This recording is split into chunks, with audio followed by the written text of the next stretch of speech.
The distress beacon had long since died. Its power cell drained 3 months into their isolation on Kepler 442b. Darren Cole sat beneath the crystalline overhang, watching the twin suns set over the ammonia seas, and wondered if anyone was even looking for them anymore.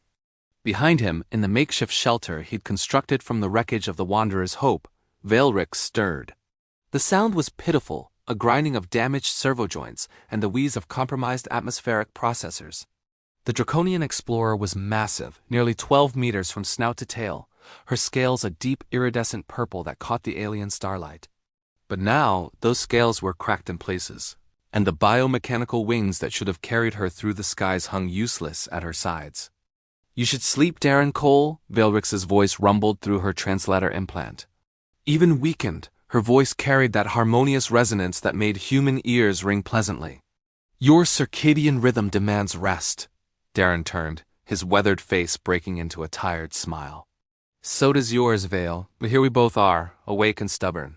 The crash had been catastrophic. A solar flare had fried their navigation systems mid-jump, dropping them into this uncharted system with barely enough time to aim for the habitable planet below. The Wanderer's Hope, a joint human-Draconian research vessel, had broken apart on entry. Darren had been thrown clear with minor injuries. Veilrix had not been so fortunate. Her spine was fractured in 2 places. The biomechanical integration that allowed Draconians to interface with technology and achieve flight was shattered beyond field repair. By all Draconian medical standards, she should have entered hibernation stasis until rescue arrived. It was their way to preserve energy, wait for help, trust in the efficiency of survival. But Darren Cole was human, and humans didn't know how to quit. "I've been thinking," Darren said, standing and brushing the violet dust from his salvaged maintenance suit, "about your 7th vertebral cluster." Veilrix's great head lifted slightly, her golden eyes focusing on him with that mixture of fondness and exasperation he'd come to recognize over their months together. "Darren Cole, we have discussed this 47 times. The damage is irreparable without a full medical facility. You should conserve your energy for your own survival." 48, Darren corrected, walking toward her. "And I think I figured it out." The human mechanic had been born on Mars Colony 7, where every breath was rationed and every component precious. His father had taught him that anything could be fixed if you understood it deeply enough, and if you were willing to improvise. The Draconian biomechanical systems were beyond anything humanity had developed. True, a seamless fusion of organic neural tissue and quantum processing implants that had taken their species millennia to perfect. But at its core, it was still a system. And systems could be understood. Darren had spent the first month just studying Veilrix's physiology, cross-referencing the medical database fragments he'd salvaged with visual observation. The second month, he'd scavenged every piece of compatible technology from the wreckage power cells. Neural interface chips, even the wiring from the ship's coffee maker. The third month, he'd begun fabricating. The workshop he'd created in the shelter's corner was a testament to human ingenuity and desperation. Pieces of alien technology sat beside improvised tools hammered from hull plating. Circuit boards lay carefully dissected beside hand-drawn diagrams of Draconian neural pathways. "The problem," Darren explained, pulling out his latest creation, "isn't just the physical break. It's that your biomechanical interfaces need a quantum processor to coordinate movement. And yeah, we don't have one rated for your system." He held up a jury-rigged device, no larger than his fist, covered in soldered connections and wrapped in what looked like medical tape. "But we have 7 different quantum processors from various ship systems.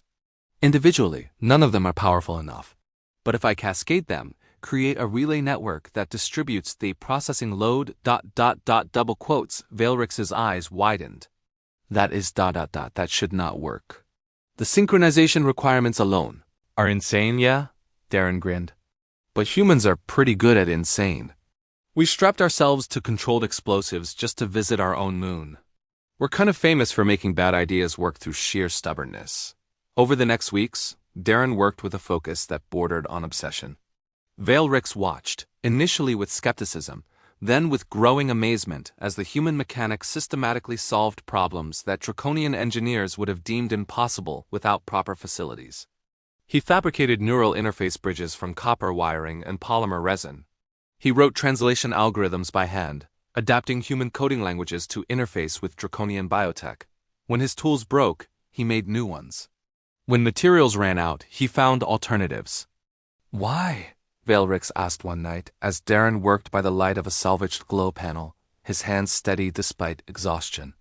Why do you persist? You could build a better shelter, improve your own chances. My people would understand if you prioritized your survival. Darren paused, meeting her golden gaze. Because you're my friend, Veil. And where I come from, you don't leave friends behind, ever. Doesn't matter if it's hard. Doesn't matter if it seems impossible. You stay, and you fight, and you figure it out. He smiled slightly. Besides, humanity didn't claw its way off one planet and into the stars by accepting impossible as an answer. It's kind of our thing. The surgery, if it could be called that, took 14 hours.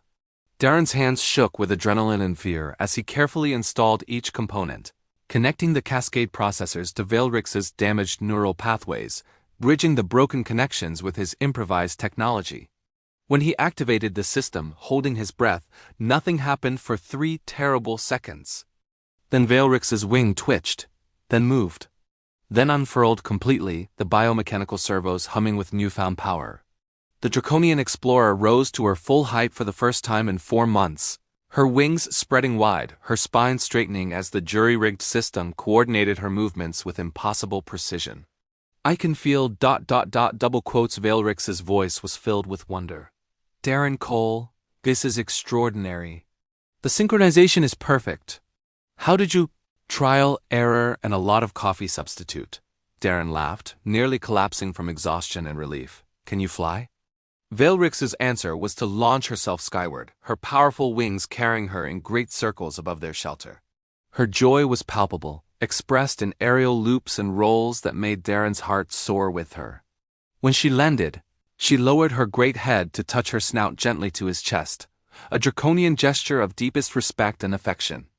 The galaxy speaks often of human innovation, Veilrix said softly, of your scientific achievements and technological marvels. But they speak too little of this, your refusal to abandon those you care for. Your stubborn, impossible loyalty. She looked at him with those ancient, wise eyes. You could have survived alone more easily, but you chose the harder path. That is perhaps humanity's greatest strength. Darren smiled, resting his hand on her scaled snout. Someone once told me that the measure of a species isn't what they can do when things are easy. It's what they refuse to give up on when things get hard. Above them, a light appeared in the sky, growing brighter, descending. The rescue ship had finally found them.